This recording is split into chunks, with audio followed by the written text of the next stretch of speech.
Moi, je vais simplement, en guise d'introduction, vous expliquer un petit peu quelle est la démarche du collège dans lequel en fait ce projet a pu voir le jour. Donc c'est un établissement de banlieue qui, on pourrait dire qu'il est à fleur de rêve, puisque nous ne sommes pas en éducation prioritaire, mais nous avons les IPS les plus bas du district et un taux de boursier qui avoisine les 50%. Donc on pourrait dire un besoin éducatif conséquent qu'on reçoit. Et on se rend compte que les enseignants, chacun dans leur discipline, chacun dans leur classe, sont confrontés bien sûr à des questions éminemment transverses, des problématiques telles que la gestion des incivilités, la gestion des conflits entre élèves, la prise en charge d'un groupe hétérogène, la prise en charge des élèves à besoins particuliers, et chacun dans son coin, avec toutes les expérimentations qu'ils peuvent faire, fonctionne plus ou moins, mais il n'y a pas de réponse collective qui soit apportée à ces problématiques-là.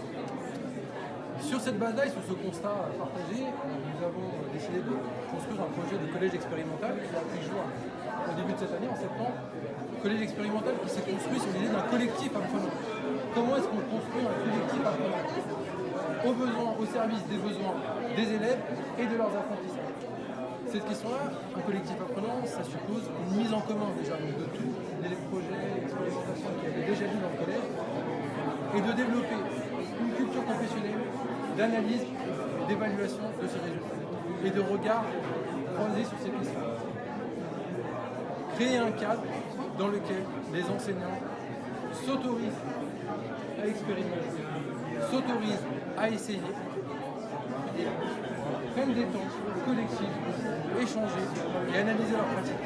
Concrètement, ça se traduit par des temps de concertation à ce que vous en faites. La démultiplication des temps de formation, les temps de formation académique, mais aussi les ANT, des temps de formation plus informels avec des visites de pair à pair, une mobilité dans les emplois du temps pour leur permettre de se rencontrer, la création d'espaces de travail dédiés et des temps de régulation avec un suivi, donc par la CARDI, des temps d'échange réguliers dans l'année, mais aussi l'intervention de personnes extérieures avec un suivi par un laboratoire de recherche et l'intervention ici et là des corps d'inspection. Tout ça dans un projet d'établissement co-construit et concerté qui questionne la question du pilotage, avec un pilotage horizontal, l'instauration de temps de régulation qui soit collectif et l'instauration de porteurs de projets. Justement, ce qui va faire la condition puisque chacun, dans ce cadre-là, s'autorise à expérimenter, s'autorise à analyser avec ses collègues ce qui marche pas, pour le reconduire, pour l'étendre. Dans ce cadre-là, Madame Benoussef est donc un de ces porteurs de projets. Et donc, elle va pouvoir vous expliquer comment lui est venue l'idée de ce projet Matadance, qui a été initié cette année, mais qui va pouvoir être le germe de quelque chose qui, on l'espère, va fleurir au cours des prochaines années. Alors bonjour à tous, je vais vous parler de Matadance. Donc Matadance, c'est le fruit en fait de plusieurs constats. Et c'est aussi le fruit d'une réflexion que j'ai eue il y a déjà 3 ans lors de mon mémoire, lorsque je passais le CAPES. Et en fait, cette réflexion, elle est issue de plusieurs constats et surtout 2 constats importants. Le premier, c'est que les élèves n'aiment pas les mathématiques. Je pense que tout professeur de mathématiques qui se respecte pense la même chose. Et puis le deuxième constat, c'est que lorsqu'un élève n'a pas envie vraiment de travailler les mathématiques, le fait de se lever de sa place, de bouger, d'expliquer les choses par le mouvement, et ben les élèves sont un peu plus intéressés. Donc voilà les 2 constats qui ont fait la réflexion d'il y a 3 ans, donc c'était l'objet d'un mémoire, sur les mathématiques et la danse. Et donc Matadance, c'est un tout nouveau projet qui a été créé cette année dans le collège où je suis, donc le collège expérimental dont on parlait, monsieur Arel.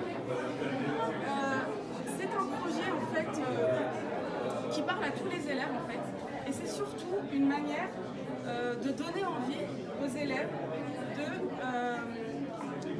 de voir les mathématiques autrement, de ne plus avoir ce blocage qu'ils ont par rapport aux mathématiques. Donc c'est le côté ludique en fait qui est intéressant, qui fait que les élèves sont appâtés, sont intéressés par Matadance. Donc quand ils viennent, ils ne s'attendent pas vraiment ils ne comprennent pas vraiment ce que c'est que Matadance, mais ils se prêtent au jeu et puis en général ça marche plutôt bien. Donc là j'ai quand même pas mal d'exemples à vous montrer. Je vais vous parler déjà du déroulé d'une séance de Matadance.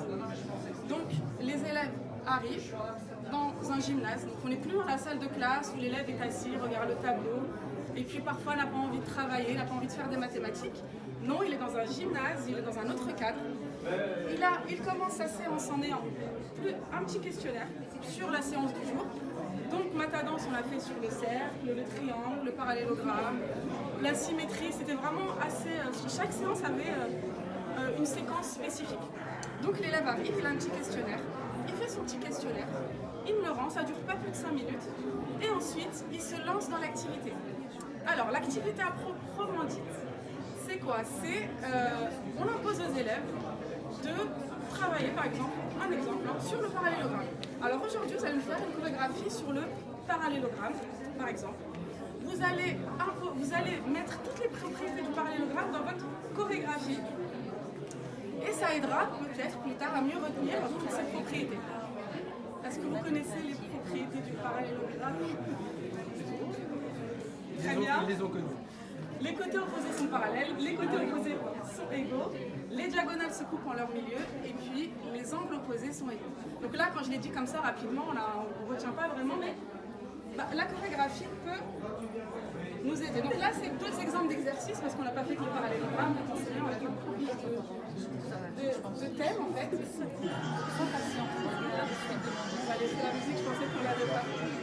Alors, je ne vais pas vous décrire toutes les 3 vidéos qu'il y a ici. Dans la première, on va surtout faire des chorégraphies sur les triangles. Donc aujourd'hui, par exemple, le jour où ils ont fait les triangles, vous rentrez dans Matadance, vous faites la chorégraphie que vous voulez, sur la musique que vous voulez, mais toujours en faisant un triangle, soit rectangle, soit équilatéral, soit isocèle. Très bien. Dans la 3e vidéo, c'était sur la symétrie, donc ils étaient là, ils faisaient de la symétrie. Nous, on était là à les imposer, à leur dire... Non mais c'est pas grave. Donc la symétrie, les élèves étaient par binôme et ils devaient faire une chorégraphie tout en étant symétriques. Et puis il y avait un 3e élève, ou moi-même, qui était là, qui regardait la chorégraphie puis qui corrigeait les élèves pour être sûr qu'ils soient tout le temps dans la symétrie. Et pour revenir à notre exemple de parallélogramme, ici, nos 4 élèves avec au milieu la secrétaire de direction du collège, pour vous dire que Matadance c'est quand même un projet vraiment qui a intéressé toute l'équipe en fait. On a eu quand même beaucoup de participation de l'équipe. Et voilà, donc ils doivent faire une chorégraphie avec le parallélogramme.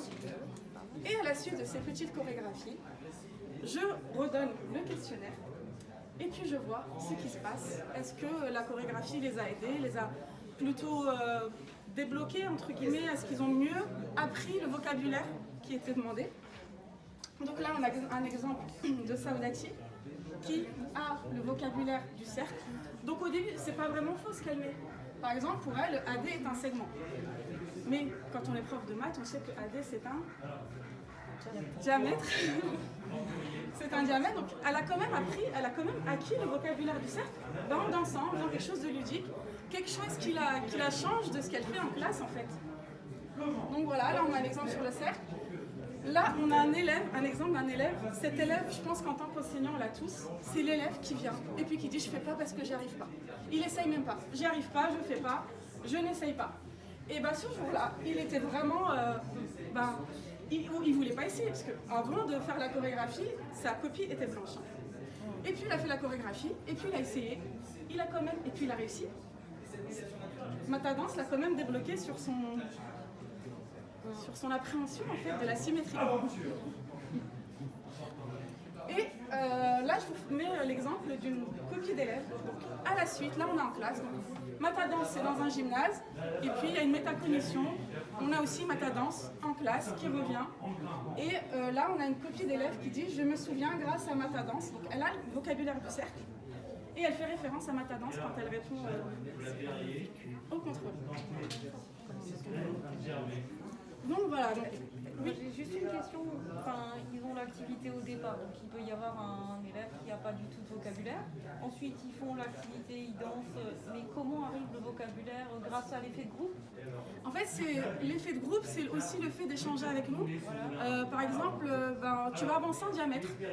Donc il va avancer d'un point à l'autre, il va avancer en diamètre et puis il va retenir mieux en fait. C'est-à-dire que tu circules pour donner le vocabulaire que tu attends? Oui, je circule de groupe en groupe. Ils savent tout le vocabulaire? Non, en fait parfois ils savent déjà, parfois ils savent pas et c'est la danse qui leur permet de mieux... Parce qu'ils s'interrogent sur ce qu'ils vont mettre dans leur de mieux assimiler. Et puis il y a aussi ce côté un peu de déblocage, on n'est plus en train d'apprendre par cœur mais on apprend par le mouvement en fait.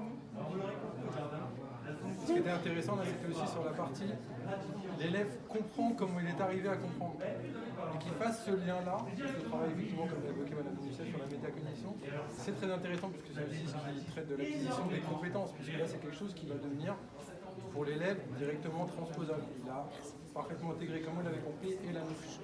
C'est aussi une dimension intéressante.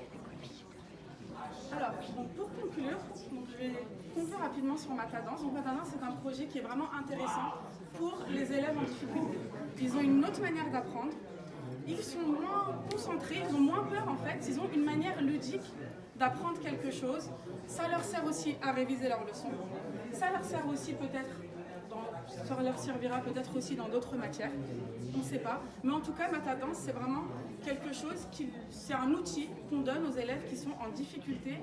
Et on a vu quand même que ça marchait sur certains types d'élèves. Donc c'est vraiment une nouvelle façon d'apprendre. Ça a beaucoup favorisé le travail en équipe parce que chaque séance, les autres enseignants étaient curieux, ils donnaient leur touche. Ils essayaient vraiment de faire avec nous ce qu'ils voyaient, c'était plutôt vraiment intéressant. Donc voilà, donc Matadance pour les autres années. Donc là on a fait pour les élèves de 6e et un petit peu pour les élèves de 5e. Donc ce qui serait bien, c'est qu'on fasse Matadance peut-être sur une classe, expérimenter ça sur une classe, la suivre du début jusqu'à la fin, et aussi faire Matadance pour des élèves de 4e ou pourquoi pas 3e, quand même pas plus. Donc c'est tout pour moi.